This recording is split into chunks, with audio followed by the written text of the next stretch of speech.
Hello, this is Pastor Phil at First Lutheran, and this is the very first Faith Time Ministry video. This is our new educational model that we're following.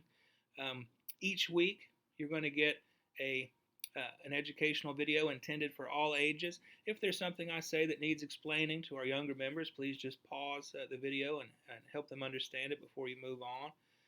And then at the end of every month, we're hoping to gather in person in the parish hall, perhaps share a meal as we keep an eye on our COVID situation and preparedness and safety for that.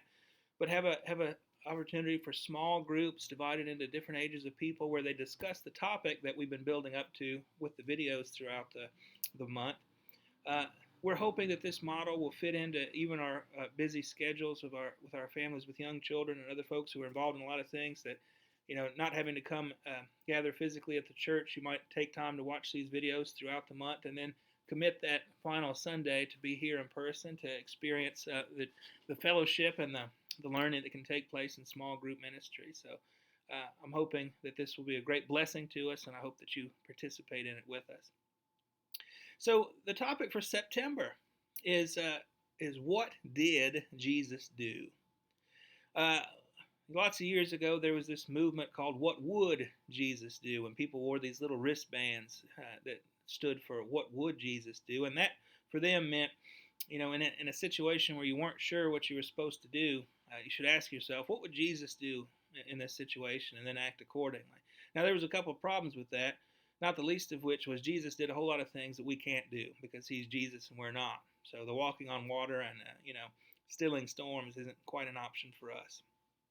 And also, one of the things Jesus did when he was upset that the temple was corrupt is he went in and flipped over the money changers' tables. And so I saw a Facebook post years ago that said, if someone tells you do what Jesus would do, remind them that completely losing it and flipping over tables is an option. So we may not want to do that in every situation either. But this September is what did Jesus do? Because we hear lots of stories in the Gospels and the lectionary, but sometimes they're out of context. Sometimes they don't occur in the order they do in the Bible, and so we can sort of lose track of what did Jesus' ministry look like? What was it about? And so we're going to talk about what did Jesus do in a couple of categories. First one today, we're going to talk about healing. Besides healing, Jesus also did exorcisms. We'll talk about what that means. Jesus did miracles of abundance. And Jesus did miracles concerning power over nature. And then, of course, as a final category into itself is what happens right at the end of Jesus' ministry, which is the giving of his life on the cross and his resurrection. That will get a whole separate thing. So Jesus' ministry sort of falls into these categories. If you look at a story in any of the Gospels, it sort of fits in. And, of course, I didn't mention teaching, which is another thing that Jesus does. We'll talk about each of those. Today, though, healing. So Jesus heals. Jesus cares about our physical well-being. Now that seems important to us right now because we're in a time where there's a pandemic. There's people who have been ill with the COVID-19 virus. They're in hospitals. Doctors and nurses are taxed. We've been wearing masks. We've been physically, socially distancing. We've been washing our hands. And with all that comes mental stress too. When we have to change what we're doing, sometimes it can stress us out, make us worry, and things like that. So that's been, a real story over the last year and change, a real big part of our lives. And so it should really strengthen and encourage us to see that Jesus cares about people's physical well-being in the Bible. Jesus heals people who are blind, people who can't walk. Jesus heals people from leprosy, which was a skin disorder that also meant you couldn't come into contact with other people. You had to stay isolated. We know what that's like with quarantine nowadays, or at least a small time, not of course the amount of time that people who had leprosy had to do. But all these stories sort of work together not only to show us that Jesus has authority over illness and sickness, that he has power over it, but that he cares. He has compassion for those who are suffering in their body. When are times that you have been sick or ill?